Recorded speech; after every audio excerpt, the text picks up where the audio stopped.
because then I'm not in anybody's way.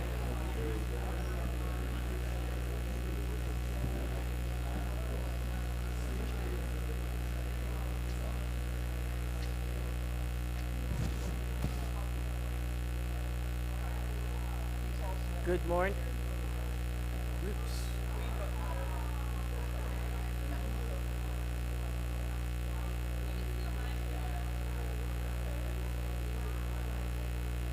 Good morning.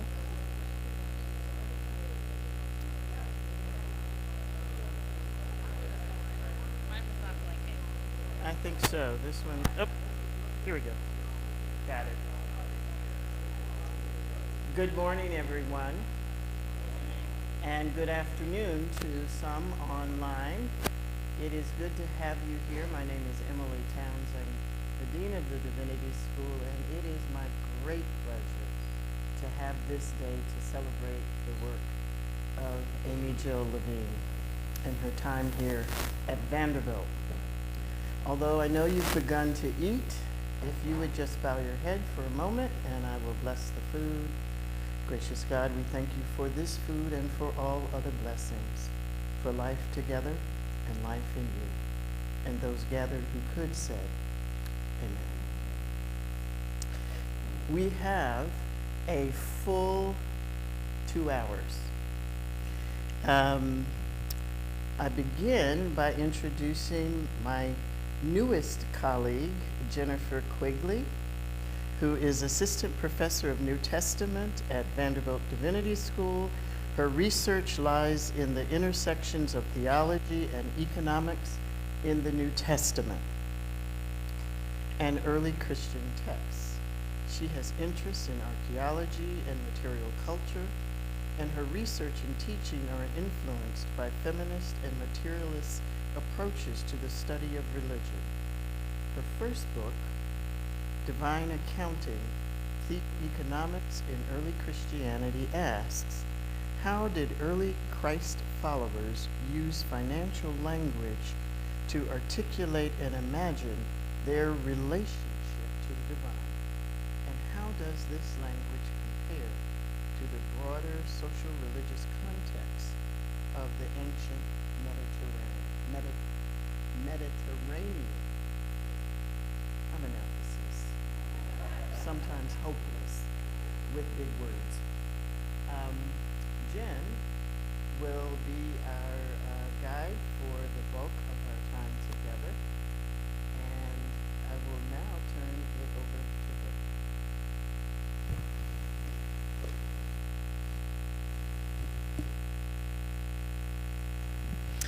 Everyone, and welcome. Just a few words of welcome to begin. Please continue to enjoy eating the delicious lunch that is here, and a warm welcome as well to all of those who are joining us.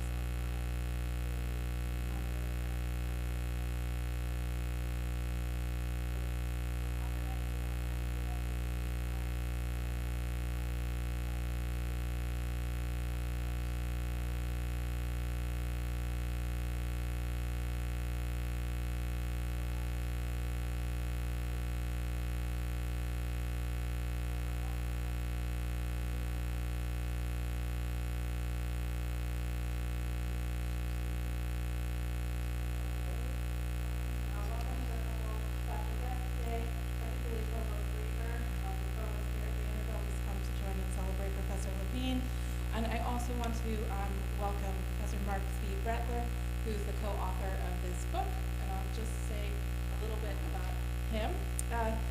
Professor Brettler is a member of the American Academy for Jewish Research and the Council of the Society of Biblical Literature, and he's the Bernice and Morton Lerner Professor of Jewish Studies in the Department of Religious Studies at Duke University, the Dora Golding Professor of Biblical Studies Emeritus, and former chair of the Department of Near Eastern and Judaic Studies at Brandeis University. He's also taught at Yale University, Brown University, Local College, and Middlebury College. He's also taught in various adult Jewish education settings, including the Western Heritage Program, the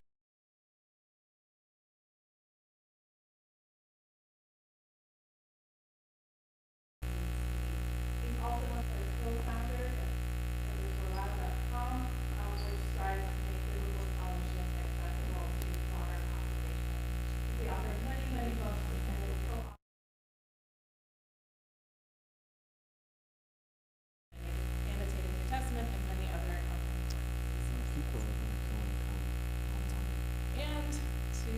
intro of Professor Levine. Professor Levine is the Mary Jane Wortham University Professor of Jewish Studies and University Professor of New Testament Emerita here at Vanderbilt.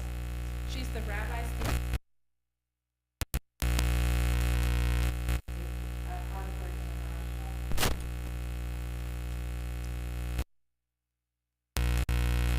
Foundation, the National Endowment for the Humanities, and the American Council of Learned Societies.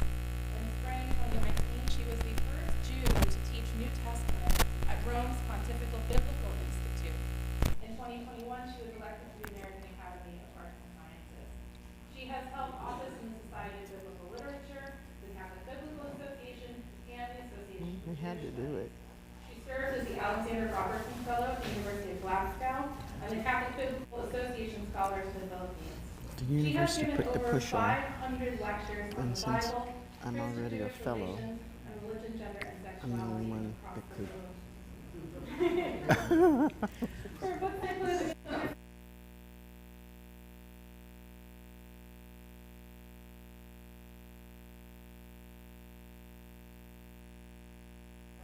Well, the two things I would say personally, since I've come here, we all know that Professor Levine's scholarship has been and continues to be used in so many teaching settings, especially for broader publics.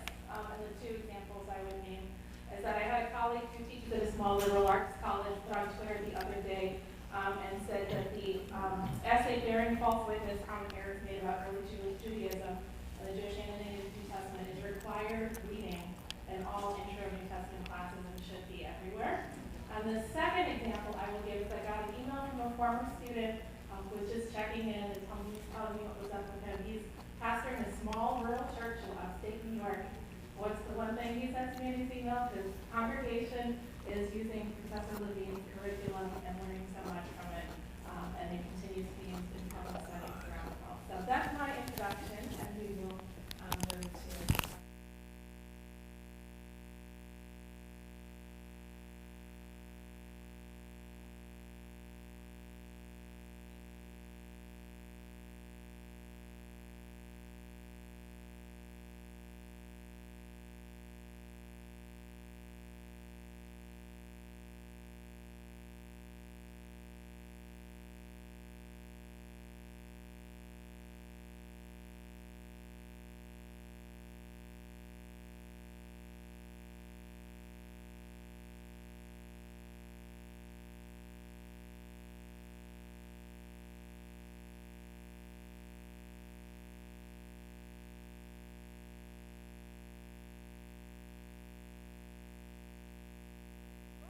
what you wanted to accomplish with the Bible written about Jesus. Yeah. So, hi, can you hear me okay?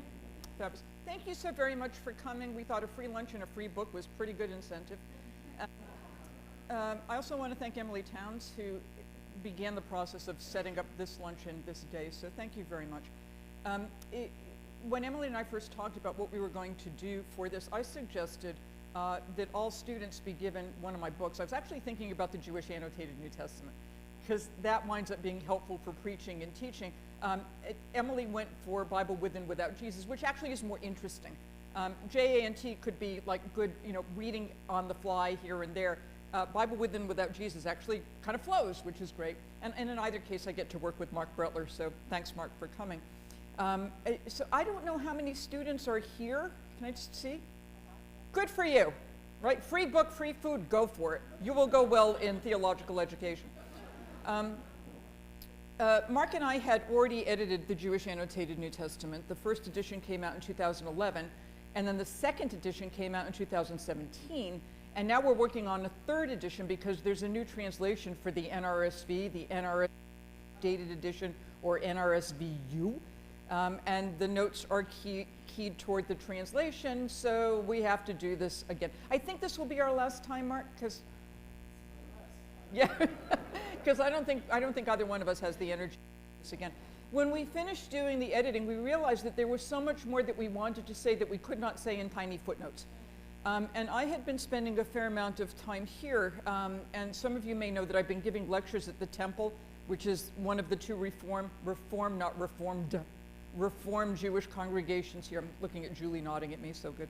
And people kept asking, well, you know, how do Jews and Christians relate? How do we read the Bible the same way? How do we read it differently?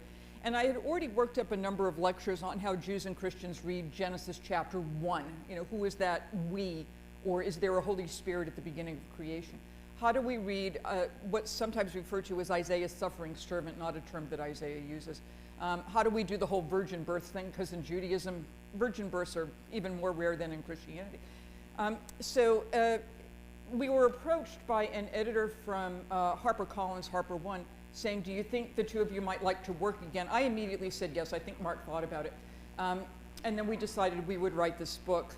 We used for this book, I'm going to use Christian terminology here. We used the major Old Testament verses that get deployed in the New. And then we said, how were they written in the first place? What was the historical context? What does the Hebrew suggest? If they are read in Second Temple Judaism, for example, by Josephus or by the Dead Sea Scrolls, what are those other interpretations? What does the New Testament say about this? And then, and this is rarely done even in Jewish studies, taking a look at what rabbinic literature says, rabbinic literature, particularly that literature that's aware of what Christians are doing. So do we see the rabbis taking these texts off in their own direction? Or can we sometimes spot, and we think we have, polemics over against Christian reading? Subtle to be sure, sometimes quite overt, but to see what the rabbis were doing. And in every chapter we ended by saying, now that we've done all this history, and now that we've seen the divergent readings, what might Jews and Christians and people of no particular tradition be able to do with these texts? What might they mean today? How can we be informed by the history, both pro and con, and how can this text still be usable? For people in the Christian tradition, even if the New Testament says Jesus did something, this was done to fulfill what was said by the prophet, blah, blah, this is like the first two chapters of Matthew. Even if the New Testament uses these verses, it doesn't exhaust the meaning. So when we wrote this book, finally on the title, and Marc really fought for this, and I think he was right. Originally, they kept calling it the Bible with or without Jesus. And we insisted on that.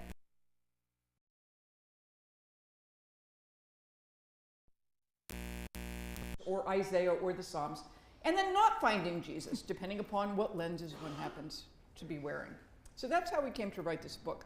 He was primarily in Jerusalem. I was primarily in Rome while we wrote this. So. Thank you. Thank you. Can you tell us? On the whole, I think Marc does social media better than I do, but on the whole, what people have told me is that they're very, very happy with it. A number of people have asked for teaching guides, because some of it's heavy, and there is Hebrew and there is Greek. Can you sort of turn this into an adult educational program? We know it's being used in classrooms, in undergraduate classrooms, graduate studies, divinity schools, and seminaries. It's also being used for joint Jewish and Christian Bible studies, which has been really good to bring people together and say, oh, I never knew Jews thought that, or oh, now I see where this whole virgin birth thing comes from. Mm-hmm. So what we're hoping to do is help us get to know our neighbors better, and that seems to have been working. And as far as I can tell on Amazon, the thing is still selling. It's also now, it's translated into Portuguese, so I've been doing a number of Zooms for people in Brazil, where I speak English and then there's a Portuguese translator telling me to speak more slowly. And it's currently the translation is done, it's currently in production in German. So, yeah, we think we're doing okay with this. Yeah, that sounds like. Thank you. If you could do part 2 of this, what would volume 2 look like? Or is there something you had to leave out? Well, there's always a law of diminishing returns, right? You think you get 10 chapters, maybe you can do 11, but after that, the book becomes too heavy and too ponderous. We get too tired and the indexer becomes apoplectic. So if I were to do another book along these lines, I would insist on doing it with Marc, because he's so much fun to work with, and he holds me accountable, and he will say to me, as I have said to my students, well, AJ, how do you know that? So go back and always double check the text. Sometimes we argue, which is also very good. I would like to do, if this were possible, and this is after many other contracts that both of us have to fulfill, plus the new Jewish Annotated, I would really like to do a book looking at more of the characters. So we've already done Adam and Eve, that's taken care of, and we've done Jonah. But I would like to do something on Abraham. I know that's been done as a full book, but I would like to do a shorter version based on the model that we've got, the historical, the Second Temple, the New Testament, and then the rabbinic. Sarah and Hagar have always interested me. One of the first articles I wrote was on Sarah and Hagar, to see it's more than Galatians in the New Testament, but to see actually how else Sarah and Hagar are read. And I find rabbinic treatments of both really quite interesting. We could do Moses, we could do David, we could do Ezra. We could do some of the minor characters like Bathsheba, who show up more in later texts beyond Matthew's genealogy, or Rahab. Kimberly Russo, who's a graduate of our PhD program, is now doing talks on Rahab publicly.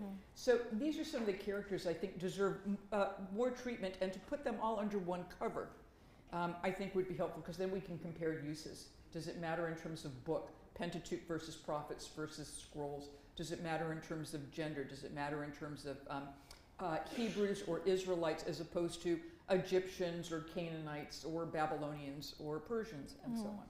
So I think there's another book there. The question is there time enough and is there energy? And that we have to leave open. Marc is smiling, and I think that's a good smile. We can only hope that there is. Is there anything else that would help guide our time together as we turn to receive questions from others? Anything else you want us to have in mind? I have always attempted to make myself available to my students and to my friends, so that following the temple lectures, which just ended last week on the 7th, so 3 Tuesdays in a row, and a couple of hundred people show up on a Tuesday evening in Nashville to come listen to a Jew in a synagogue talk about the miracles of Jesus, and how those fit in terms of miracles from the prophet Elijah or Elisha or some of the rabbinic miracle workers, pagan miracle workers, and so on. And then people would write to me. So I get a couple of hundred emails a day.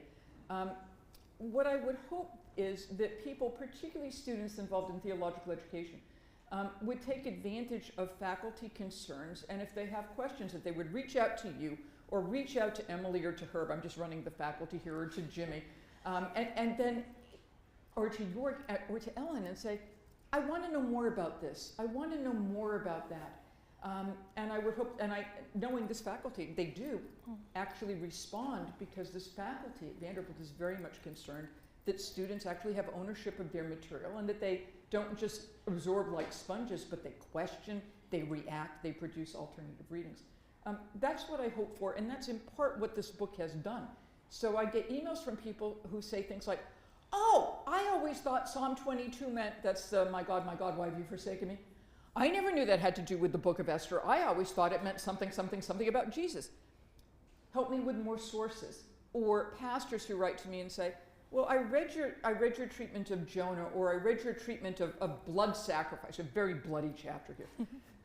I never knew that. Now I have to throw all my sermons away.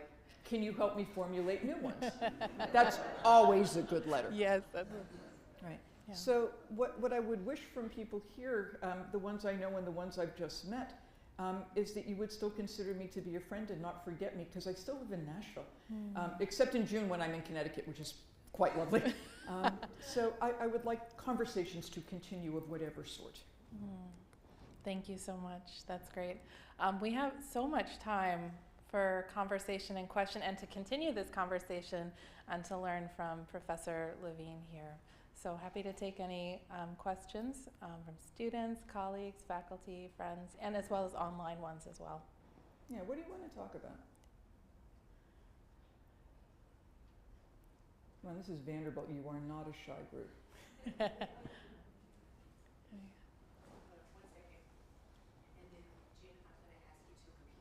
Sure, I will do that.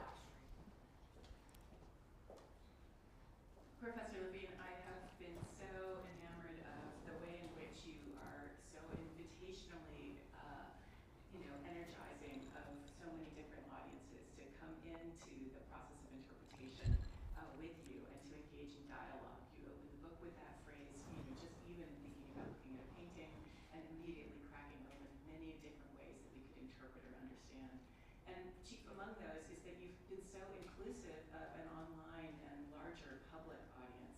You had something like 30,000 downloads on YouTube on a recent podcast or YouTube video. Can you just share a little bit about what it's like to be making that transition into public intellectual life and the way in which, how you think about that, in terms of your life as a scholar? The question's about transitioning and doing public intellectual life. I'm not sure I've transitioned. I think I've always done this because I've always had to be in a position where justification for what I do is required. My PhD is from Duke. They were a little hesitant to take me into the PhD program because I'm not a Christian. The dean of the divinity school at Duke at the time, I was in the graduate program, and Duke gave me a very generous fellowship, go Duke, but it required teaching. And the dean of the divinity school would not allow me in the New Testament classroom. So he said, well, go do Old Testament. I said, quite huffily, I don't do Old Testament. And when he said, you do now. When Swarthmore College, where I taught for 9 years before coming to Vanderbilt, hired me, the chair of the search committee called my dissertation director, a fellow named D. Moody Smith, whom some of you may recall, to ask, well, just how Jewish is she? Which is really quite an illegal question. And Moody, who was a very lovely man and not terribly politically aware, said, well, I suppose she's more Jewish than some and less Jewish than others. Which it makes no sense whatsoever, but it worked. When I was hired at Vanderbilt, and this was the year that Len and Roberta came, so, and they're here too, so nice to see you. I started getting hate mail from various constituencies. So Jews in the community thought I was a Messianic Jew and thought I was going to be proclaiming Jesus. So they didn't want me here. And Christians, including members of the Board of Trust, wrote to the dean of at the time, his name was Joseph Huff, you can see his picture in the other room, to say, what are you doing hiring a Jew to teach our young men? It hadn't occurred to them that there were women in the school. Because she's clearly going to destroy whatever Christology they have. So I arrive on campus and everybody hates me. And Joe Huff actually had a kind of gathering much like this. They served pigs in a blanket, which I thought was kind of cute. And he invited the naysayers from both the Jewish community and the Christian community, and he gave me a microphone and he said, say what you do. After about 15 minutes, it was all fine. But I realized I have to speak in public because there is this problem of what does it mean to be culturally, religiously, in terms of affiliation, a member of a synagogue, and at the same time, really, really like Jesus, and really, really want to study the Gospels, and really, really want to introduce Jews to this other form of Jewish history that they don't know, and really, really want to get Christians to look at Jesus and all the Marys, because they're all named Mary, and Peter and Paul, as Jews, without the anti-Semitic overlay that's still been there. So it's always been a public concern because people who work in theology, and Emily and Jorg are really good examples here, people who work in theology have to be public because the Bible is always being deployed for public concerns, or for economic concerns, or for gender-based concerns, or for racial concerns. So if you're in this business and you're not speaking out, you're wasting your talent. And if you're not showing that model to your students, you're not providing the model that they need to go out and say stuff. And our job is to prepare them so that they don't make jerks of themselves when they get up in public and say something.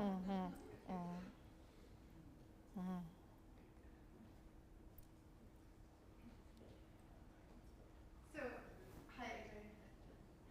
Hi, Allison. I wanted to ask you about the virgin birth, actually, because I teach a story by Philip Roth called The Conversion of the Jews, where a young Jewish boy who's getting a traditional Jewish education challenges the rabbi by saying, if God can do anything, how come he can't conceive, how come a woman can't, we can't believe that a woman can conceive of a child without consummation. And I guess I'm curious, I really want to hear more because I feel like the virgin birth in Jewish circles is the source of fascination.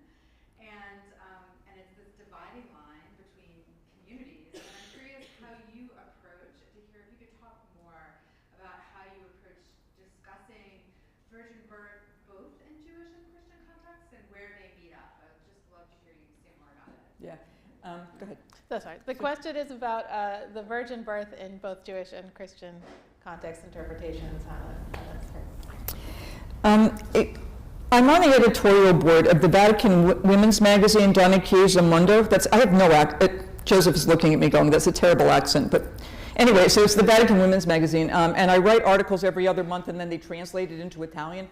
So I now have lots of Italian publications, which I cannot read. And in this article, they asked me to write on the virgin birth, and I began by telling a story about my own childhood, which confirms this idea of Jews having a fascination with Mary. When I was a child, I'm from Massachusetts, and I grew up in a predominantly Portuguese Catholic area. So my first Christian language was Catholicism.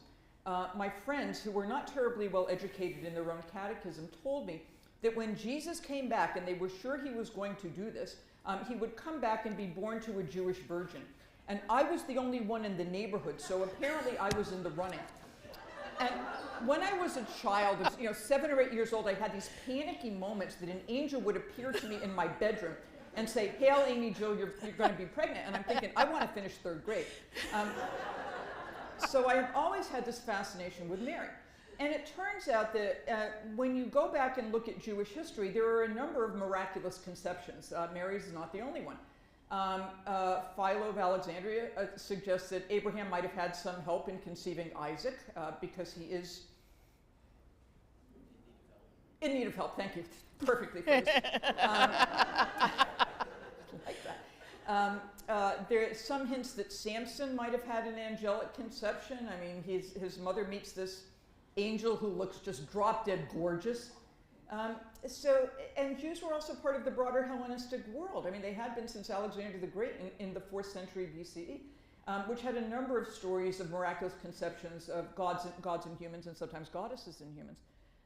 So the idea that there could be some sort of supernatural birth is there.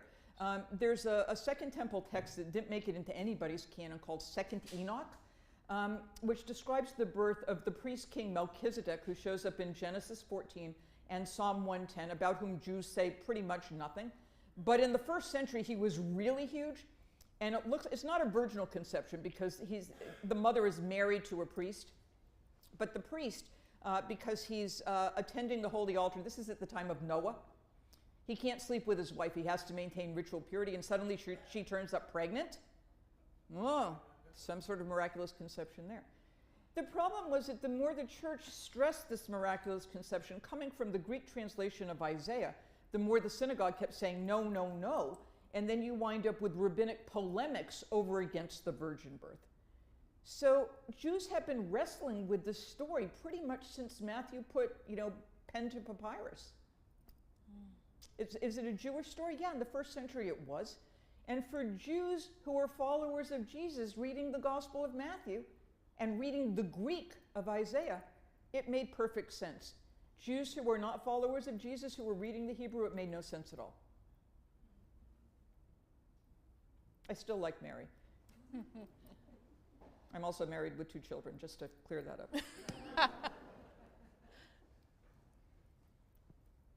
Anything else? So quiet. I'm going to do a question from our live stream audience. And the question is, virgin birth in Jewish community is a source of fascination. Discuss more about please say more about problems with proof texting. Ooh, the question's about proof texting. Proof texting. Tell us about proof texting and what's wrong with it.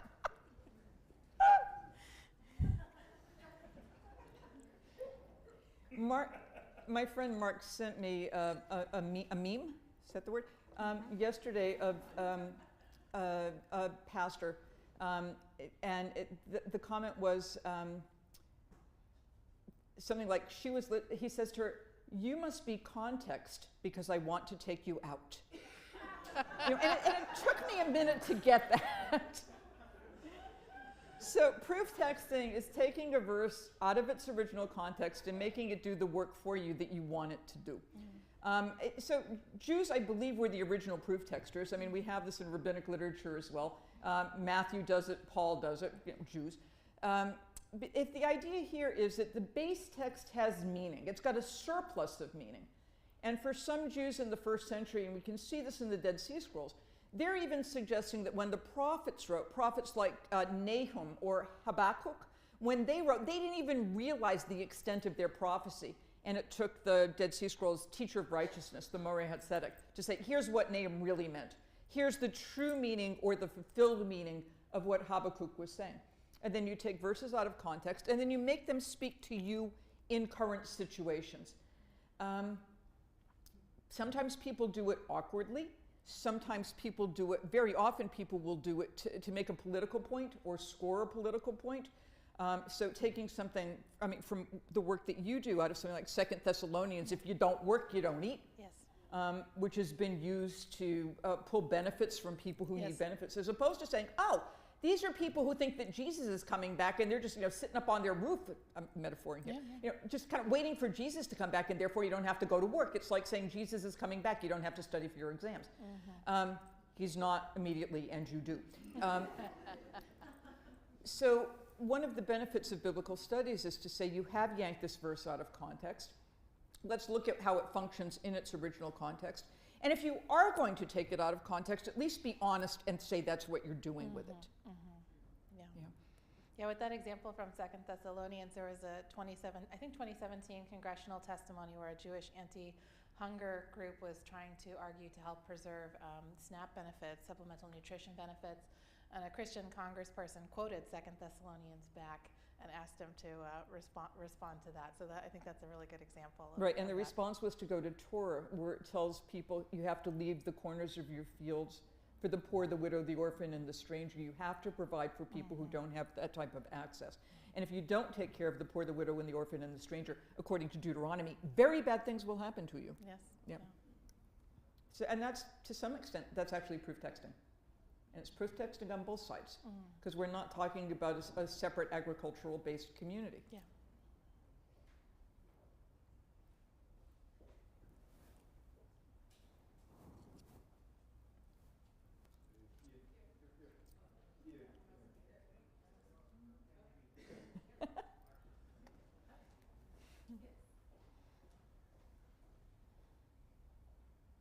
I'd like to ask you a question about original sin.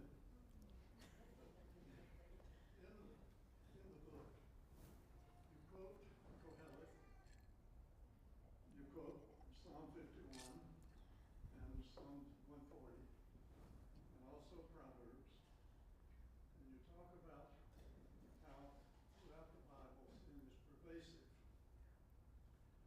And you also go further to discuss it in Midrash, in pseudepigrapha and apocrypha, and in the Midrash. And basically you conclude that the concept is not really present in Judaism. There are hints of it, it's very close. In 1960, when I entered graduate school here at Vanderbilt, I enrolled in a PhD seminar in which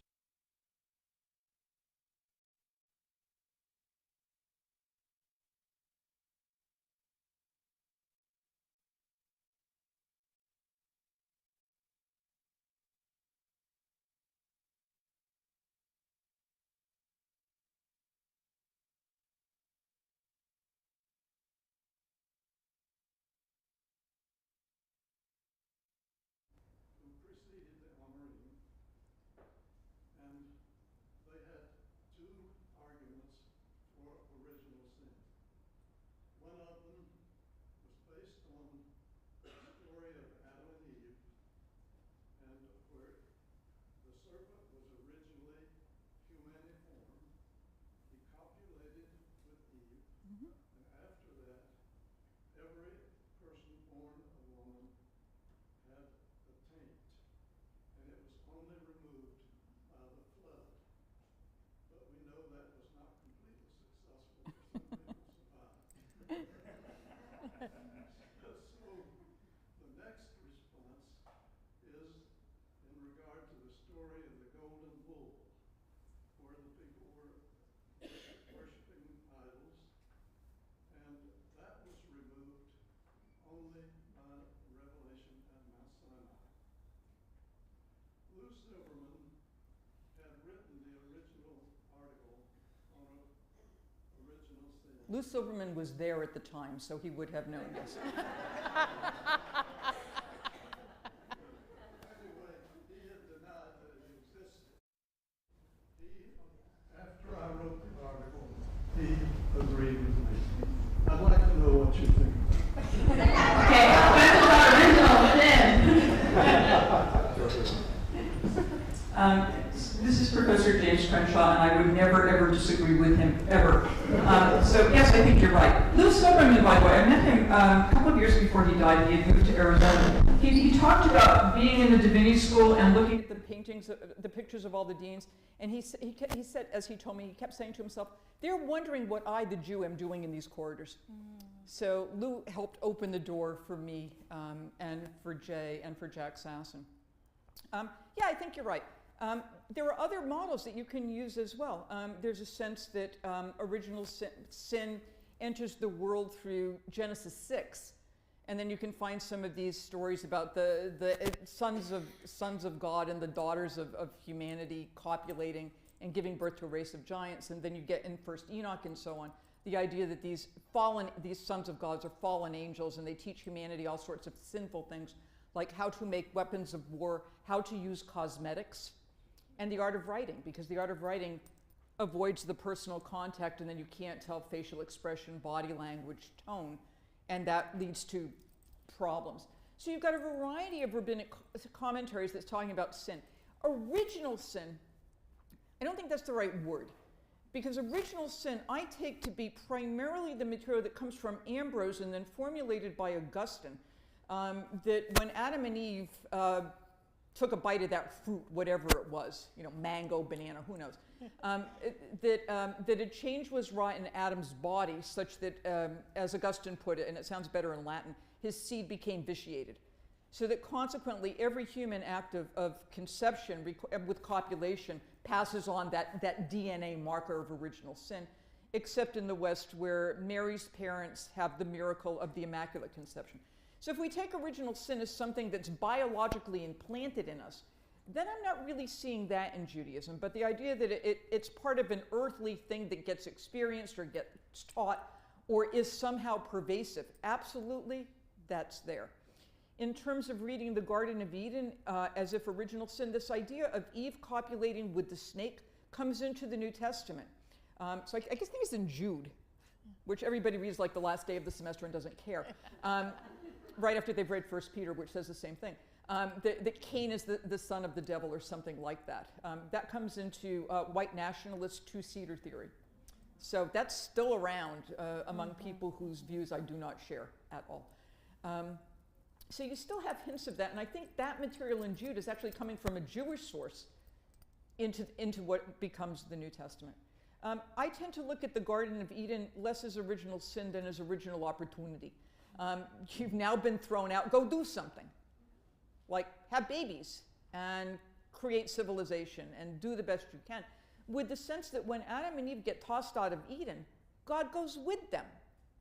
So we don't have what original sin suggests, which is this breach between humanity and divinity. It's not there in Genesis and it's not there in rabbinic literature. But I would have given you an A on the paper. It's a very good reading of primary sources.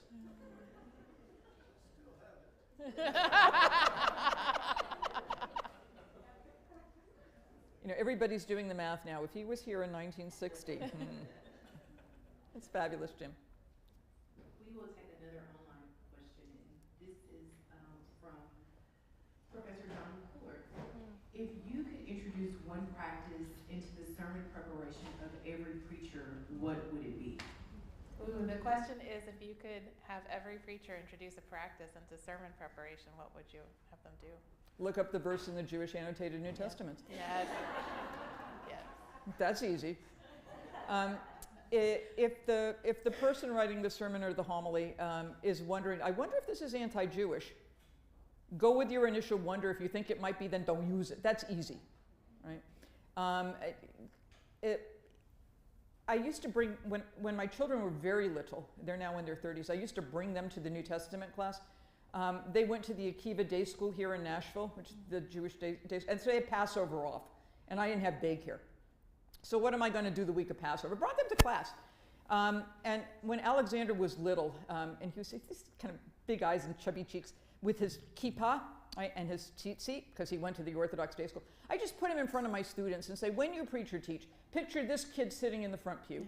Do not say anything that will hurt this child, and do not say anything that will cause a member of your congregation to hurt this child.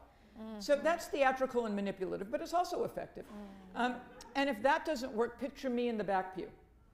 Because if I hear the gospel deformed, if I hear something that's anti-Semitic or homophobic, this is years ago, that was the only term we had, but you know what I mean, I'm going to stand up. And the last thing you want in your church is an angry middle-aged Jewish woman standing up in the back pew making faces. That's also theatrical and manipulative, but it works as well. Just ask yourself, how do you know that? Ask yourself, is this the message that the congregation this morning wants to hear, or you're just pulling it out of the file? Make sure you don't plagiarize, because we all know there are sermons online. And if you really don't know, look stuff up, because there's really good stuff there. I mean, I actually give an example of this, because I just saw Nick Shasha walking. Hi, Nick. So Nick wrote this fabulous article on Peter's comment in the book of Acts that Jews are not allowed to visit or deal with Gentiles. And he proved why that was wrong. I've recommended that article to people writing to me about Eastertide sermons, saying, what am I supposed to say about Acts 10? Go look at Nick's article. Go look at important stuff that changes the discourse and prevents errors from being perpetrated from the pulpit into the pews. But start with the Jewish Annotated. And don't wait for the 3rd edition, get the 2nd. Thank you. You could also say that Christian preaching from a pulpit that is anti-Jewish is also theatrical and manipulative of Christian congregations. All Christian preaching is, if it's good, it's both theatrical and manipulative. Because you have to hold the person's attention, and that's the theater. Right? If you just read from your text, nobody cares. So you got to throw some emotion into it. And manipulation is actually a form of encouragement. Manipulation is to say, get off your butt and do something rather than just sit here and say, thank God I'm saved, or thank God we're not like those Jews. So manipulation, but in a positive way. Think about encouragement, exhortation. Manipulation is just the negative side of that. When I'm in the classroom, I'm attempting to manipulate. So people at Hartford, it's true. Because I'm trying to get people interested in this material, even if they're not. And for you know this, for the intro class, why do we have to know that? Because it's part of the text, and it might help at some point. So teaching is manipulative. Being an administrator is manipulative, because you've got to get everybody on board, and we might not want to be there. Working is manipulative. But if you do it with honesty, and if you do it with a sense that you know what you're doing, and that you care about the people whom you're encouraging to get on board with your view, sure. Sure. And recognize at the same time that you are being manipulated. And you might decide, I want to resist here. Because there's presentation, there's also rhetoric. Thank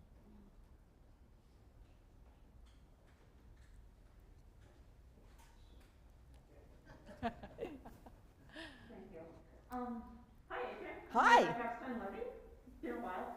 I wanted to pick up some of the threads that have already been raised, both in terms of polemic and in terms of, I was fascinated with the idea that writing was among the things that created corruption for a set of reasons that I think those of us who are familiar with reading, say, moral panics about social media are quite familiar with.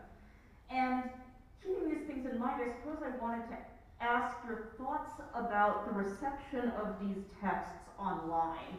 What are are there trends you see that interest you or concern you with the online reception and deployment and just participation around these texts? The question's about online reception of and deployment of these texts. Yeah. Thanks, Rebecca. Nice to see you. I'm not the best one to ask, because I do not for myself have a strong social media presence, although I know I have one. I have a Facebook page. I don't know how it works. I have deliberately refused to learn how to use Facebook, because I figured if I did, I would never get out. So my daughter, God bless her, checks my Facebook page and tells me who I have to answer and why. And sometimes she already knows to say, thank you very much. And the Facebook page is very clear. Professor Levine does not monitor this page. So I don't know. But I do know I'm getting invitations pretty much every week, whether I separately and especially Marc and myself together keep getting asked, we're doing one on Monday, yeah?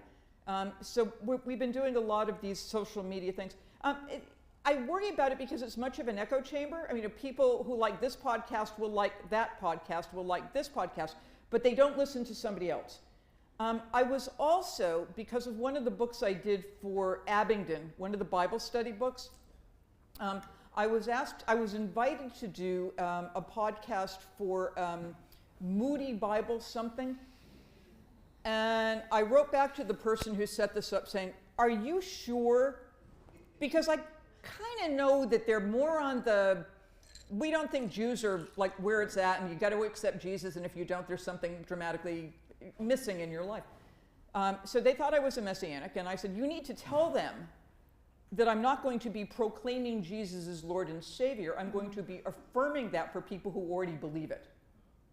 But I'm not interested in proselytizing, and I am interested in making Jews more aware of how Jews have read these texts over time and how these texts have been deployed against Jews. They canceled the interview. And I've been on a few others where I thought one of the booking agents knew that I wasn't Messianic, but said, no, she can't possibly know that much about Jesus and not be a Christian. And it becomes very clear during the interview, you know, like, well, when did you first come to accept Jesus as your Lord and Savior? And I'm like, I'm 66 and it hasn't happened yet.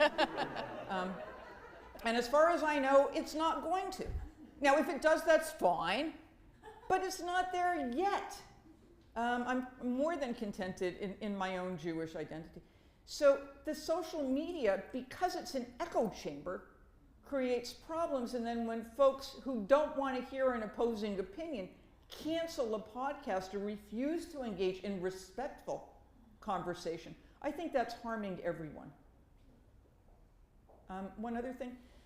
I've been doing a lot of work on the two areas where I work are LGBTQIA+, prejudice and bigotry, and Jews and Christians bearing false witness against each other. And there are a number of internet sources to affirm people who could, I could use the broader term queer. Yeah? The first time I used that at Vanderbilt Divinity School, I was called into the dean's office because I used a slur. And I said, no, I'm using a technical term for which there may be 8 sessions at the Society of Biblical Literature. And he looked at me and went, really? Okay. Yeah. Well, I'd actually like a word with her too, but on other things. There's an article that James Martin, who's my friend, who's a Jesuit, runs for Catholics, and he published an article on the Bible that I thought was actually throwing the Old Testament, to use the Christian term, under the bus. And I wrote to him, why are you doing this? You do not bring one group to the table by kicking somebody else out. And then he said, well, go fix it. So I had to write an article for him. So part of what I do is I monitor the stuff that I see, and if I see something that I find to be offensive, I write to the author. Or if I know the editor, I write to the editor. I troll, some of you probably know this, the Patheos blog. Okay, so I troll the Patheos blog. I don't read everything, but they tell you what's there, so I just, click.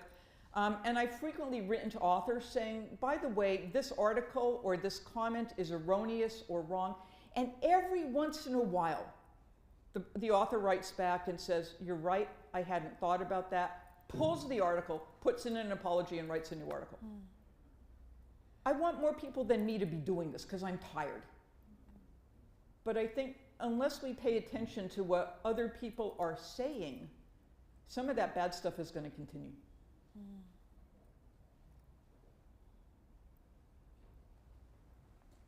Another online question. In the book, you both talk a lot about Adam and Eve, appreciated, but not as much about the garden itself, if memory serves correctly. In some modern Christian circles, there is much being made about Eden representing God's space overlapping human space. Does this correlate with the Jewish reading as well? I have a question about the garden. I thought we had a lot in the garden because the scriptures of Israel spend a lot more time talking about the Garden of Eden than they spend talking about Adam and Eve. So we've got, because Eve disappears pretty quickly and Adam's sort of nothing after Genesis 5. So we've got stuff on the garden, but as far as I'm aware, Marc may have different thoughts about this. I'm not aware of a whole lot of Garden of Eden overlapping what we have in like the contemporary world, like we're here and the Garden of Eden is in Clarksville. I mean, it may be, but I don't think so. Marc, are you aware? Marc's shaking his head, so I'm on good ground here. Good ground. Marc had a question.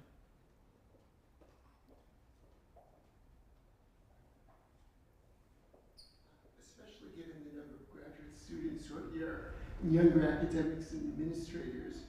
Can you talk a little bit about what it means to co-author and to co-edit? Don't talk about me, please. But you're unusual for a scholar, especially for a senior scholar in doing that. You have a commentary which came out recently with Ben Witherington, and you often tend to write these books with people who are very different than you are, or in the case of your children's books. I mean, I haven't really seen you doodle, but have a different skill set than you do. So can you talk about some of the advantages and the disadvantages of working in that fashion? Yeah, thanks. Ben Witherington, who teaches at Asbury Seminary, at Asbury College, is now having really quite an interesting kind of revival thing going on. Ben is not part of it, as far as I'm aware. He's not coming, not because he's speaking in tongues in his church or doing a revival, but because he was worried about driving down from Kentucky in this weather, so, which I can't blame him. Ben is a very conservative, United Methodist evangelical. Not United anymore. He's that other Global Methodist, thank you. Ben and I agree on pretty much nothing except really good bourbon and the Red Sox.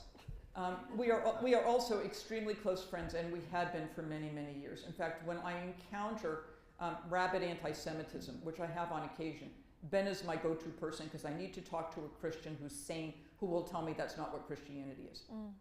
Ben's my go-to person when I need to vent. I've written children's books with Sandy Sasso, who's a rabbi, who knows how to write for children. I don't know how to write for children. I know how to write articles with German in the footnotes. Children. So I have the idea, and she figures out how it makes sense to a 7-year-old. Joseph Sievers and I, and Joseph is, thank you, who came in from Rome. Fabulous. Joseph and I co-edited the book on the Pharisees because Joseph took me out to this really nice Italian restaurant in Rome and said, would you do this with me? I went, yes. So what's it like? I co-authored a book with Doug Knight many, many years ago called the pretentious title, The Meaning of the Bible. Great title.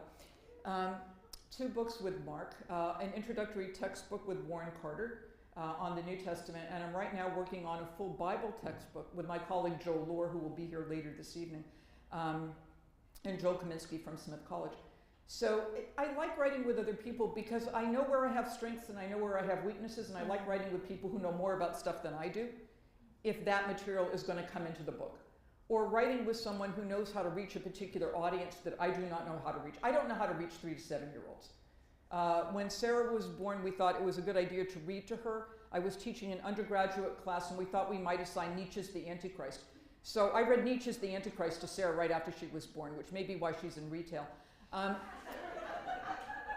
for Alexandra, we read Voltaire's Candide, because neither Jay nor I had read it, and we thought it would be a good book. You know, listen, baby, the best of all possible worlds. Fine.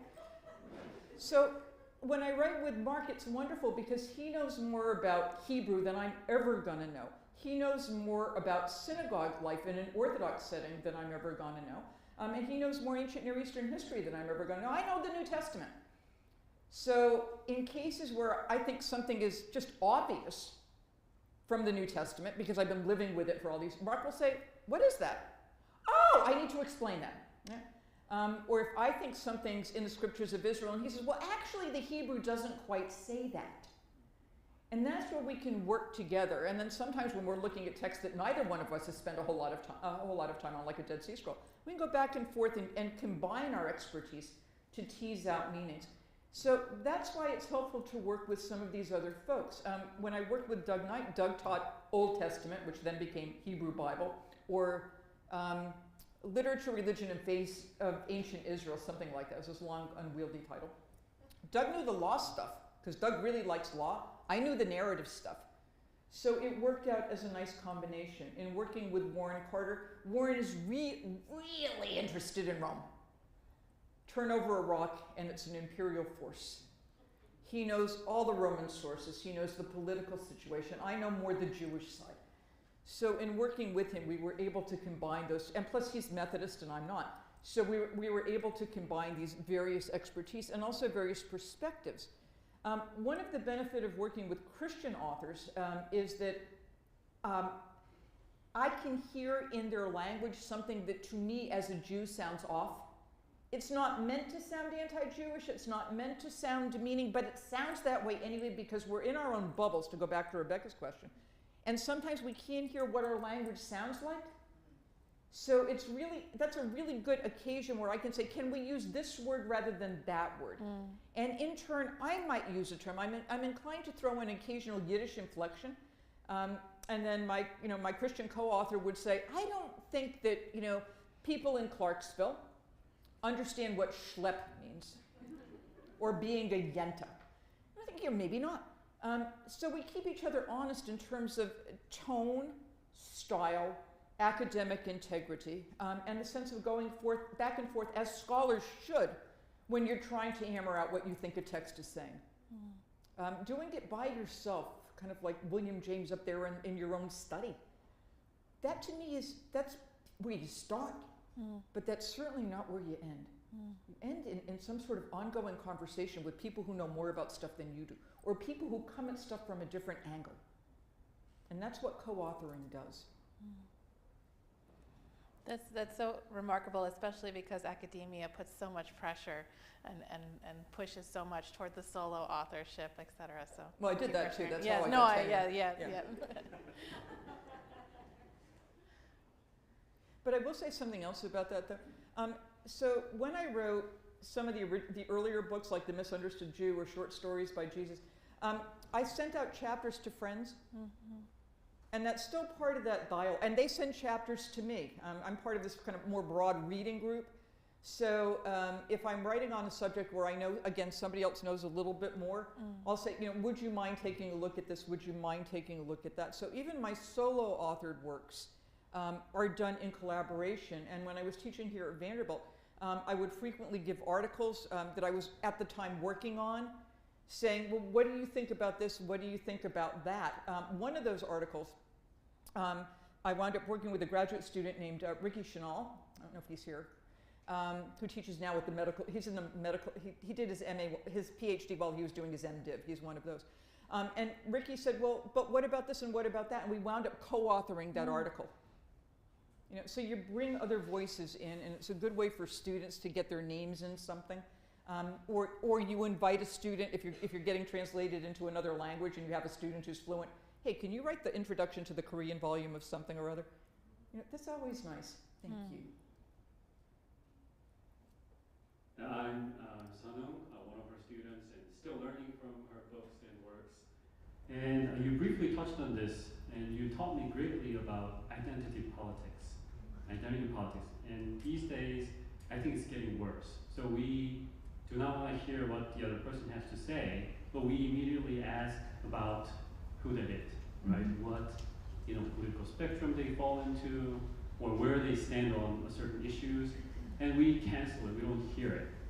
Do you think maybe like a faith community or religion has a role to play to address this issue, for us to listen to each other better or understand each other better? Yeah, thanks for the question. It helps to know where scholars are coming from.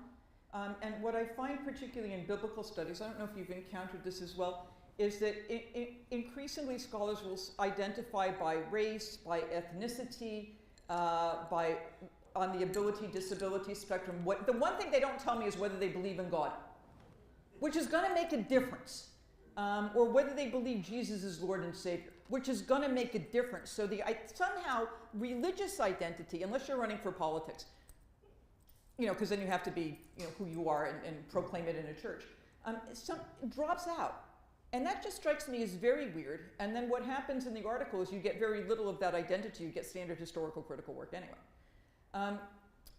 What I would like to see is people speaking from their own subject position, right? Somebody used to talk about social location, but it's not just that, your own subject position, because it's not only you and your broader intersectional communities, but it's you personally, and then have your voice come forward. So you may wind up necessarily speaking for your community. People say, oh, she's doing women's scholarship, right? She's doing Jewish scholarship. And I'm thinking, no, you're kind of doing history. But I'm doing it from a particular perspective. Why? Because the questions we ask of the text are our questions, and the answers that we bring out are our answers. Oh, this can go in a footnote, this I'm going to ignore, and this I'm going to put in bold as a chapter heading. if we can figure out somehow to be able to embrace other people's readings and in our own presentations not say, well, so-and-so, then put on these negative labels because so-and-so ignored X. Or so-and-so used this word rather than that word, and that's a problematic term, so therefore we're going to cancel this person. The former colleague who worked here named Dale Andrews, who taught homiletics, used to talk about calling in rather than calling out. And I thought that was a really, really good model of if there's a problem and you're seeing somebody who's disrespected your particular subject position, to call in and say, here's how this sounds in my ears. Would it be better if we were better versed in cultural knowledge? Oh yeah. And I think Vanderbilt does that really well, probably among the best in terms of divinity schools. What I would like to see is that cultural knowledge broaden out to be respectful of interreligious concerns, because I don't think we're that good at speaking across denominations or speaking across religious models. And that may be a next place for divinity schools to look. It is one of the benefits I found, at least at teaching in Hartford, which is dedicated toward Jewish, Christian, Muslim relations. And it's super to be reading Jesus' parables with an imam in the room or a cantor in the room, practicing Roman Catholics and Episcopal priests and so on. To have that intersectional conversation where the sections are actually religious as well as everything else. Will we still stay in our echo chambers? Probably. Will we like somebody because we like where their ancestors came from? Probably. Will we like somebody because they go to our church or our synagogue? Probably. Can we at least have the human ears to open up and listen to other people? There the Bible is helpful. Where you have strangers. You can't, this is Matthew 25, by the way. You can't welcome the stranger if you have to make the stranger you. The stranger has to be welcomed as the stranger and still loved and still cared for. And the only way you can love and care for somebody is if you respect who they are, which means you need to know something about them.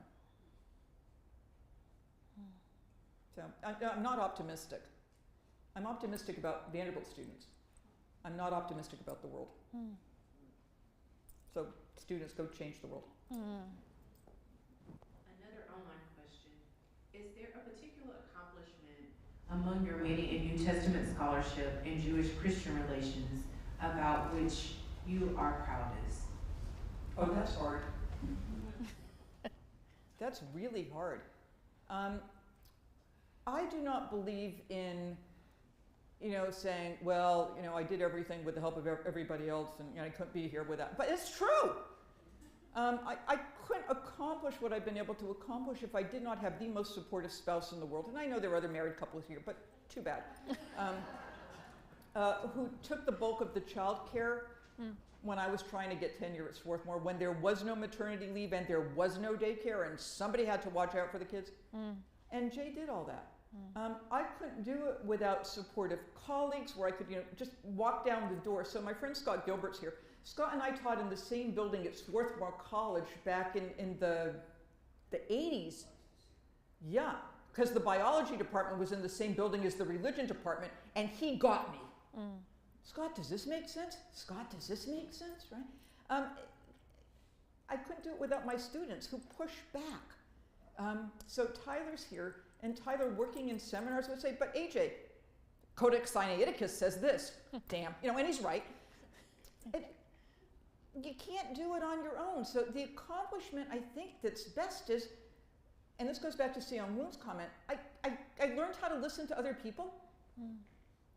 And I sort of learned how to trust, because I'm not a particularly trusting person.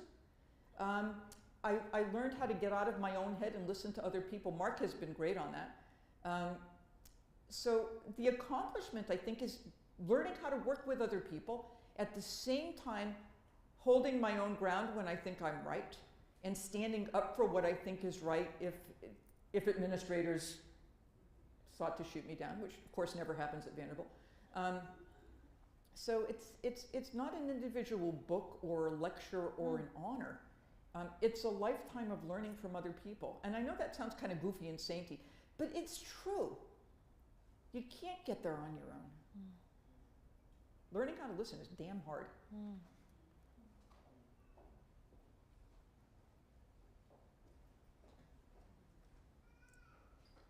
I'm curious if there's a difference in how you relate to scriptures and engage with scriptures on an academic level and on a level of personal devotional practice or spiritual practice.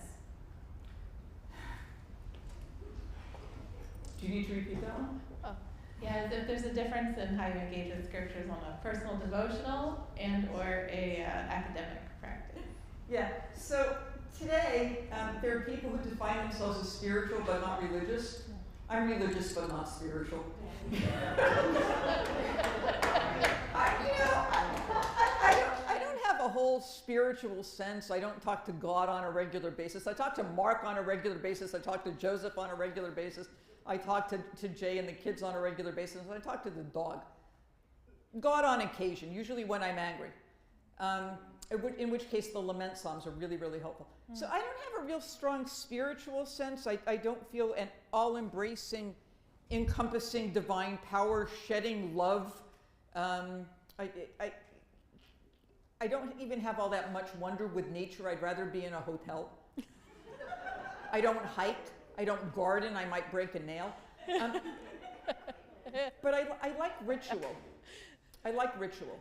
I like community. I like being in the synagogue. Usually on Saturday I'm in a church on a scholar in residence program. But I like being in the synagogue and hearing these prayers that I remember hearing my mother and my grandmother say. I like going to synagogue, sitting next to my friend Roberta, and when I'm done and she's done and her mother is still praying, I can talk to Roberta. So it's that sense of community that I really, really like. I like the study. So that when my rabbi says, well, in the Talmud it says this, but this medieval commentator whom I've never heard of says this, wow, that's new stuff.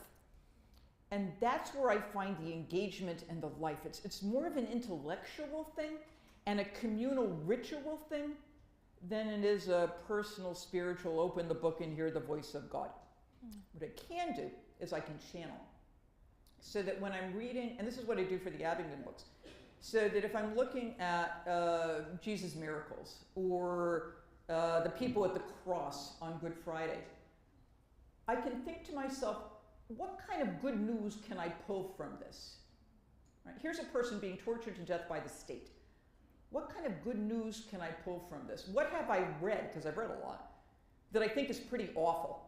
And how can I rephrase it to turn this into a positive rather than an anti-woman or anti-Semitic read? That I can do. And although I'm not Christian when I'm doing this, sometimes I think to myself, that was really good. I like this. Some of my friends who are on the more conservative Christian side said, that's the action of the Holy Spirit working in me.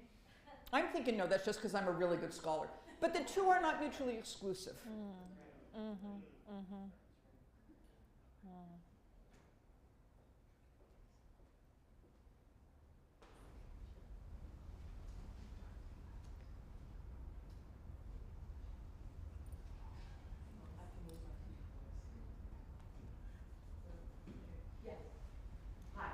We'll file this under Confessions of a Former Student, that I have not read the book yet, but thank you very much for it. And I'm reflecting, I think I feel as optimistic as I do because I get to work with teenagers and feel like they're the best modern day prophets. Yeah. And I'm about to hop on a bus. We continue to do interfaith work and efforts with friends in Suwannee, and we're going to Montgomery, and I want to use the time on the bus really well. I'm curious of the chapters, if you could pick two for a teenage audience of interfaith Christian and Jewish kids, what would you pick? That's a really interesting question. It depends upon how biblically knowledgeable they are. And although Christian kids go to church, they don't know all that much. And Jewish kids go to synagogue, and they don't know that much either. So I think any chapter might be fun, but the chapters they might find helpful, I would look at the virgin birth, because as Rebecca already pointed out, that's one thing that Jews are always curious about, and wonder how come Christians think that because they can't find it in their text. And to go to Professor Crenshaw's point, to some Jews it just sounds kind of nonsensical, right? Because we simply don't know our own background about history and sin and whatnot. So I think that might be helpful to them. I would also look at the chapter on the suffering servant, which is, and Marc alerted me to this, I did not know this. It came from a German Bible school, Bernard Doom, who actually, D-U-H-M, not D-O-O-M, who coined the term. Because it talks about who suffers and then what do we do when somebody else suffers. And we were able to use, and this is so horrible, we were able to use the current news to say whose suffering has suddenly brought you to consciousness and made you aware there's something really wrong here. And it happens now every week. And we were able to use a couple of quotes at the end of people talking about suffering servants, including a Jesuit priest who was martyred, who obviously before he died, talked about being a suffering servant and where do you find the suffering servants today? And a couple of other modern quotes. And when you see that person suffering, or when you see this person put to death for no reason other than driving while black, right? What are you going to do about it? Because you can't just watch it. And that's part of that's the manipulation. Help them to figure out, what do I do now? And what do I do beyond holding up a sign? You know, who's got the authority here? Whose office do I go to? Where do I write this letter? With whom do I need to speak to get this changed? Whom, and this goes back to Sion Woon's comment, who do I need to talk to who's not part of my group, who can help me understand this better from their perspective so that I don't claim it for my own? Because there are times to let other people have a voice. I think the suffering servant would, it does it for me. And it did it for Marc and me when we wrote this book. I think it might work for your students as well.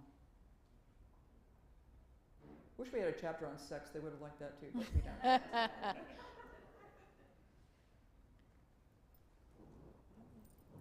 Another online question. Oh, I'm sorry. Ellen, can I do an online announcement? Sorry. Where do you agree or disagree with Bart Ehrman, who says that Jesus was an apocalyptic prophet who believed that the kingdom would be ushered in during his generation? When he suffered an humiliating death, his followers explained it by promoting him to the part of the Trinity. But Ehrman states that this is not how Jesus thought of himself. Yeah, I think that's right. Right, that was easy. So yes, I think Jesus was an apocalyptic prophet. Eschatological is probably the better term. He's expecting the end of the world to come. And what he's doing, as I understand him, he and I talk a lot, is he's preparing his people for the inbreaking of the kingdom of God. And when the kingdom of God is coming on Tuesday, daily life stops. And then you have to focus. It's not entirely dissimilar to an old rabbinic comment that says, repent one day before you die. Except the rabbis then also say, and then go plant your tree. So I think Jesus is anticipating this in breaking. At least according to the New Testament, so was John the Baptizer. Certainly Paul was, at least in 1 Thessalonians, it's like a week from Tuesday. Yeah. By the time he writes Romans, he's got longer term plans, but he's also starting out with this eschatological end of the world focus. His followers did not immediately appoint him to the Trinity because the Trinity was determined on a split vote in Nicaea in 325. You have some Trinitarian formulation in the New Testament. The end of the Gospel of Matthew, it's 28:19. I think somebody who's got a phone can check it. Make disciples of all the Gentiles, baptizing them in the name of the Father, the Son, and the Holy Spirit. Yes, 28:19. Boy, I'm good. But I don't think it's quite Trinitarian as the way we would think of, one deity manifested in three persons. Did Jesus think he was God? I don't think so. Did he think he was speaking for God? Yes. And in Jewish thought, if you're somebody's representative, you are that person, right? So if I send a graduate student to go talk to a first-year div student, that graduate student represents me with all of my authority. looking at my former graduate students here, so they know. So that Jesus is speaking on behalf of God, Jesus is speaking for God, and for the people who encountered him, he was God in a kind of not God the Father-y way, but he was still, nobody else walks on water, right? Other people, very few, raised the dead, but not after 4 days. Mm-hmm. So he's coming off in a kind of what we might call binitarian model. He's God, but he's not the God. Now, how does that work? Today we think about God up here and us down here, and there's this chasm between humanity and divinity. Why? Because we're all Enlightenment products. Well, at least most of us are. Good Western thought. Back then, there's this whole range of supernatural beings, so that some people are more godlike than others. Demigods, people who are deified. It helps if the Senate deifies you. Most emperors waited till they were dead, because that shows good taste. I'll just do it while I'm alive, like Nero, not one of Rome's better efforts. So that you could have individuals who are looked at as more than human. And that moves Jesus up into that more godly, godlike, kind of God, maybe God plane. So I don't think that he was kind of elected God in a form, now that he's come back, he must have been God. I think there were hints of it already among his followers.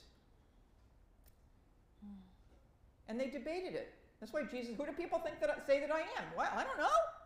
You're a prophet. You're the prophet like Moses. You're Elijah. You're John the Baptist back from the dead. You're the Messiah. And then they had to figure out what the Messiah was. The Messiah is somebody who brings about the Messianic age. That didn't come. Because the Messianic age is the time when everybody comes back from the dead, not just one person.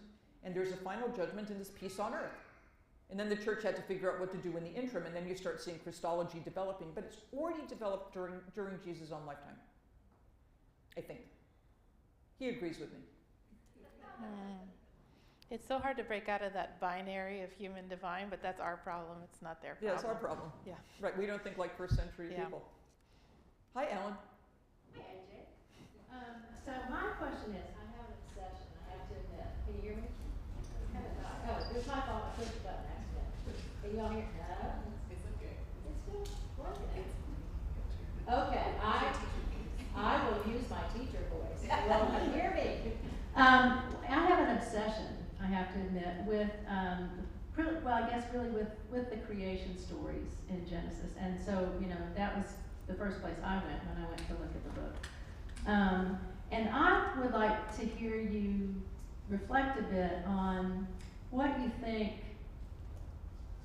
the Bible with and without Jesus has to offer us as we are working around these complicated issues of gender and sexuality today, because there are so many people right now, speaking of binaries, who want to go back to the Bible to claim, and to those stories in particular, to claim that God made us male or female, right? Not male and female, male or female. And I kept thinking about that in terms of the and versus or. But I wonder what you might say to that particular issue, given what you do in that book. Yeah, thanks. As well as working locally, nationally, and internationally with folks. I wanted, what's the word, Marc? Merismus? I want to take it as a merismus. God created male and female and everything in between, right? It's heaven and earth means everything, not just here and up there, but stuff that's like a tree. So why not take it as a more inclusive gender concern? Male and female, with male over here and female over here and everything in between, because God creates everything. And that's why that and is helpful, right? So move it in that direction, and then you can actually find some midrashim on this, drawing from Plato about, are we originally back to back, but are we, two women assigned at birth, what language do you use? Assigned at birth, women back to back, or a man and a woman back to back, and so on. And then celebrate the diversity among humankind, as we would celebrate the diversity among the creepy crawly things and the land animals and the fish and whatnot. That's easy to do. When you get to Adam and Eve, and people do write to me on this because I do speak about it and say, well, God created Adam and Eve, not Adam and Steve. I say God created Steve too. So there are ways of just taking some of these verses. From a Jesus perspective, because I think Jesus is a very good, or whoever's giving the words of Jesus, we don't know what he actually said, reader of text. When the Pharisees confront Jesus about divorce, is it lawful, I'm in Matthew 19 here, is it lawful to divorce for any reason? Which is the question, because everybody assumed you could get divorced. The question was under what circumstances. And Jesus just says no divorce, except in cases of porneia. We'll worry about that later. Why? Because of your hardness of heart, Moses gave you this commandment regarding divorce. That's Deuteronomy. But, and then he goes to Genesis, from the beginning it was not so. So this is a very Jewish way of reading text. You have one text over here and you have another text over here, and you put the two texts together, you put them in dialogue, and then you figure out which one you're going to read with. Okay? So if Jesus can deal with the Deuteronomy quote by going back to Genesis, then I don't see why we can't deal with the Levitical material by going back to Genesis and saying, I've got two different verses, they seem to say different things. Which one am I going to promote? Or to take a model in Judaism, which eventually finds its way into Christianity. Judaism talks about more weighty commandments and less weighty commandments. I mean, you can see this in Matthew, like you neglect the weightier things of the law. Okay? To say the weightier commandments would be love of God and love of neighbor, or something like that. Say, if you have another commandment that conflicts with that, then you have to take the weightier commandment. That's what the rabbis do when it comes to Korban, when it comes to dedicating something to the temple, or making a vow. If you make a vow, but the vow winds up harming somebody else, you have to annul the vow. I think more Christians read like Jews, things would be easier.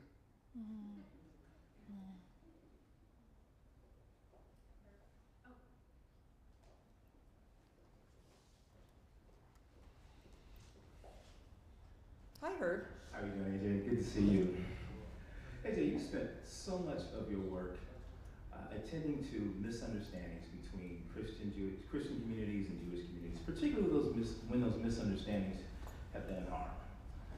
And you've turned to history oftentimes to show us new meanings and to show us oftentimes that our traditions are not as antagonistic toward one another as we might have thought. What are those places, those concerns that are perennial, that are stubbornly intractable, that still need much attention, that those that sort of, where you pull your hair out at night? What are the concerns that keep coming up again and again, no matter how often you attend to them? How long do we have? There are some views that are so strongly entrenched that it's like a game of whack-a-mole. Once you think you've got one, then 4 or 5 others pop back up. The negative stereotypes on pretty much everything are still there. People who are younger than I think it might be easier for them. I mean, my kids didn't have the stuff that I had, but I see it even in the stuff that they watch or the stuff that they listen to or some of the music that they listen to. Oh my God. I am still getting, all Jews are wealthy. We should be so lucky. Jews only care about themselves and don't care about other people. I'm thinking, and I taught at Vanderbilt for how many years? So the negative stereotypes about Jews are still there. Distrust across racial divides, distrust across gender identities, across sexual identities. I'm still getting, it doesn't happen as often, but when I first started, the reason I'm AJ, that was in graduate school, because I wasn't getting the mail that my male colleagues were getting. And Lloyd Bailey, whom some of you know, who was the Old Testament professor, in whose class I was allowed to be a TA, said, go by your initials and see what happens. And the doors open. So I did some early publication on the book of Judith, and I got reviewed on one that said something like, displaying remarkable feminist sensitivity, blah, blah, blah. He, or A.J. Levine, he argues that. In other words, I passed.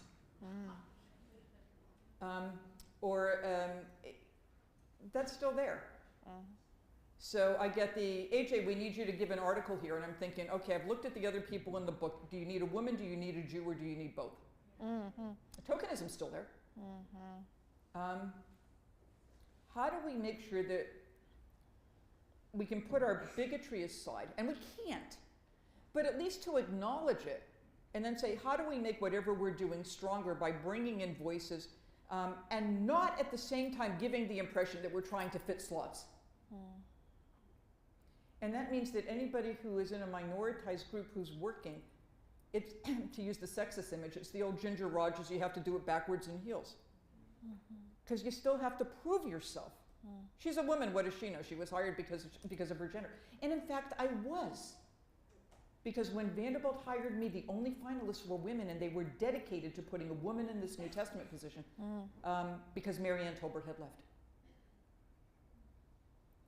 How do we do this? And how do we do it in community voices so that we can all say what we need to say? And we can actually, and this goes back to the trust again. How can we trust each other so that I know that the person sitting across the table is not thinking, oh, she's probably thinking we need to hire diversity over here. Or she's probably thinking we've got enough diversity, let's just hire some straight white guy. And I'm thinking, let's hire the best voice that this school needs at this particular time. We're not quite there yet. But at least this school, as far as I can tell, this school asks the right questions and has those conversations.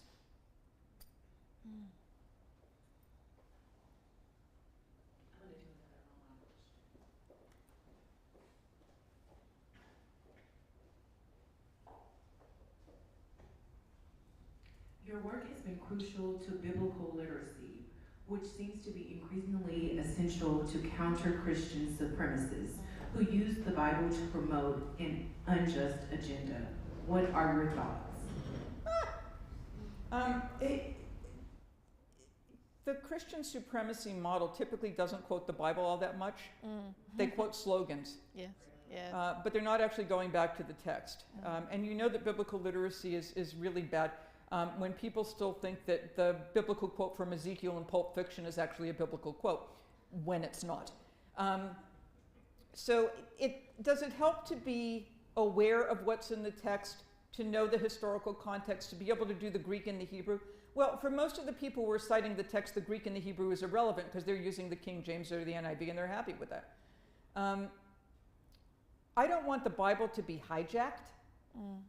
At the same time, when people who disagree with me on political concerns, for example, do quote the Bible, I am inclined to go look at the quote and see how that text is deployed, figure out what, and when I don't agree with the conclusion, figure out what other texts might be helpful as counter texts. Here's that model. Do you read Deuteronomy or Leviticus, or do you read Genesis? So you look for what those counter texts are. It would be easier if they quoted the Bible more. They don't. Where the Bible gets quoted is in churches on Sunday morning that are pushing a particular political agenda, and even there, it's not quoted very much. It's proof texted, to go back to that earlier quote. So does it help to know the text? Absolutely. Our responsibility, if we want to take it, because you can't do everything, I look up the quote, and I see if it's being used in or out of context. But I don't do that very often, because I'm not hearing the text quoted that much. So all these people who claim to be reading the Bible, is probably the best-selling unread book in the world.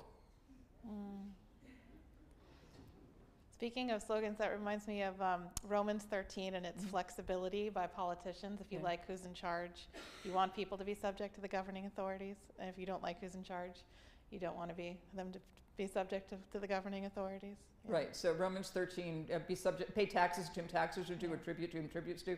And then you have all these anti-taxers. Well, it's not these governing authorities. And then you have other people saying absolutely, and therefore you have to, if you're drafted, it's teaching 9 years at Swarthmore. If you're drafted, of course, you have to go because you have to be obedient to the governing authorities.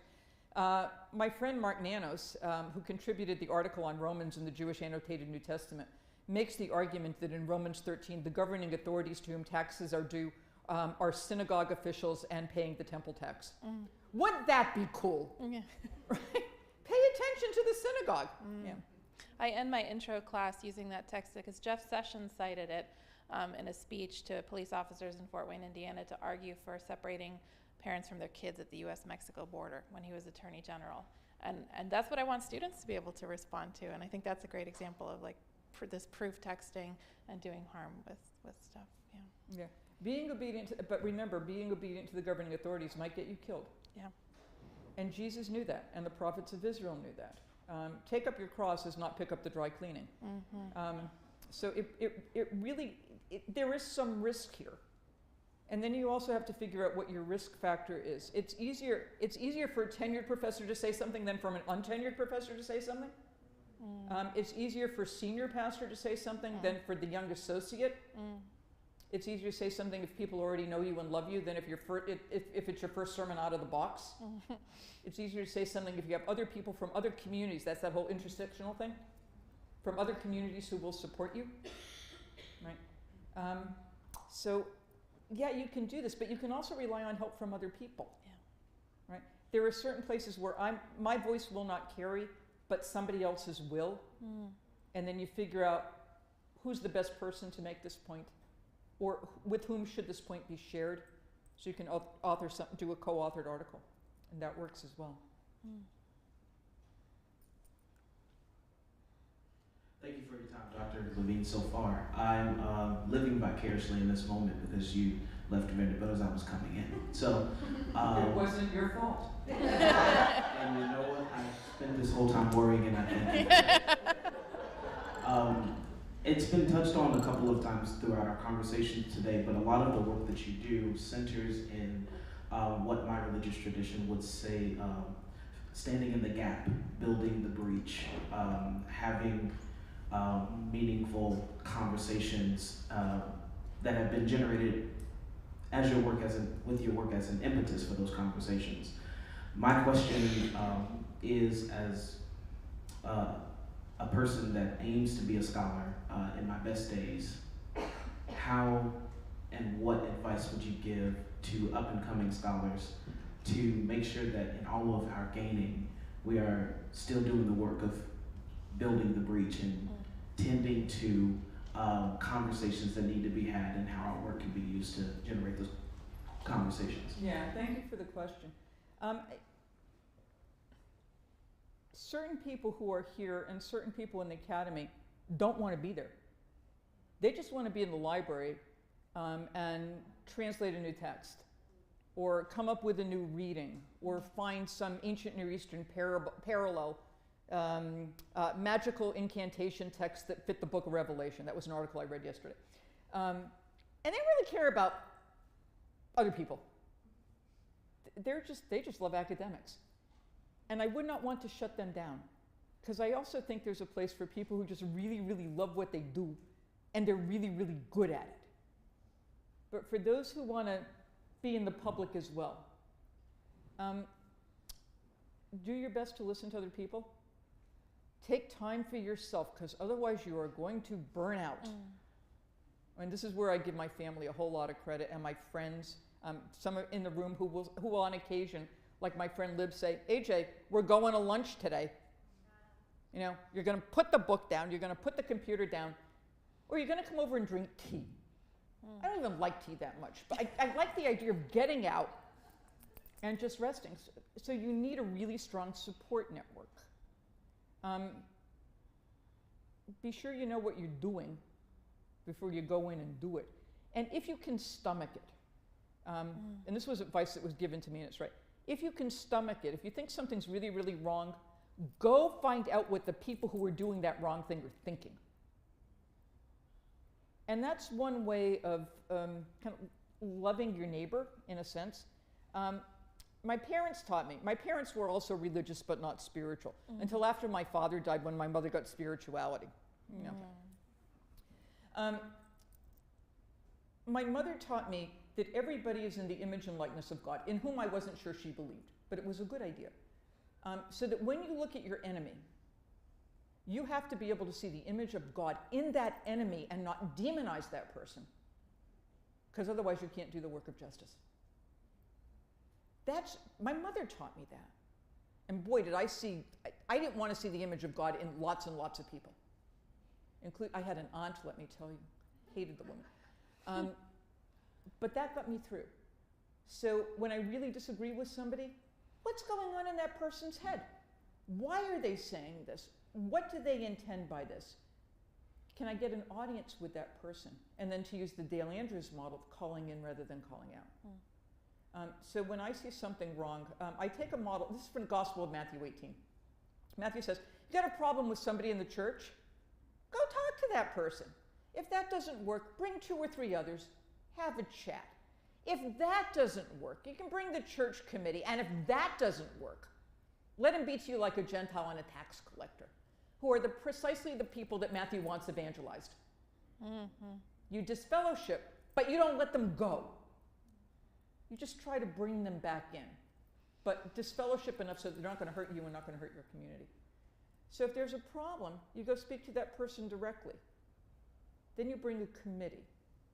Then you take an ad out in the Times. Right? But you don't have to go to nuclear war on the first strike.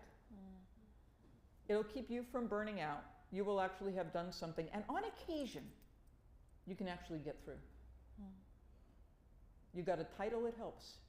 The Reverend, Doctor, or even MA. Show that you have some sort of authority and cash out on that.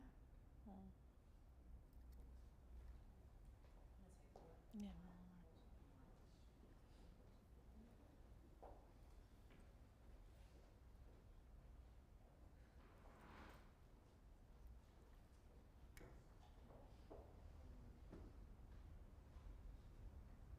Hello, this is a kind of a piggyback. You say that you are not religious. No, I'm not I'm spiritual. sorry. You say that you are religious but not spiritual. Yeah. You also say that prophets speak for God. Yet you are also passionate, and that you come across as a prophet. I'm getting mixed signals here. Please help. That was the comment. Oh my gosh. Who do you say that you are? Thanks, Jen. Thanks, Jen. Well, let's see. I'm clearly not a virgin. So I'm not a prophet, and what is it, Amos? I'm not a prophet. I'm not the daughter of a prophet. But something along those lines. We'll get to justice rolling down like waters in 5 chapters, but I'm in the right book here. No, I'm not a prophet. I'm a person who gets annoyed very easily. And when I get annoyed, I feel like I ought to do something. And then I do it, and then I feel better. Because who wants to speak for God? That's hard. Jesus did it. Look what happened to him. I don't want that. So what do I believe? I believe in justice, and then you have to figure out whose justice. That's why you talk to other people. I believe in fairness, but then you still have to talk to other people because what looks fair to me might not look fair to, the students in the class. I believe in listening to diverse opinions before I make some sort of proclamation. I believe in being corrected. Marc and Joseph are both very good on that because they have done that to me countless times, and that's really helpful. So I don't believe I'm the center of the universe. As soon as you have a kid, you're pretty well aware of that. I don't want to be a prophet. God, if I come off that way, then I'm clearly doing something wrong. Prophets don't wear Uggs. I just want to, I don't want people to harm each other. I'm so tired of that. And if I can do something, it's like emptying the ocean with a teaspoon. But even that little drop makes me personally feel better. Oh, this person is not going to say this stupid thing from the pulpit on Sunday. I can sleep at night, right? Mm-hmm. This student who used to think this, which was horrible and homophobic and racist or whatever, now thinks that. Good. And you take those little victories, and that's enough. Prophets of Israel didn't take little victories. They wanted the whole shebang. I'm happy with the little victory. I'd like the whole shebang, but that's not going to happen. So it's the local model. I don't want to be I want to be a prophet. Prophets don't date. Prophets don't have kids. AJ, thank you so much for teaching us today. Thank you so much.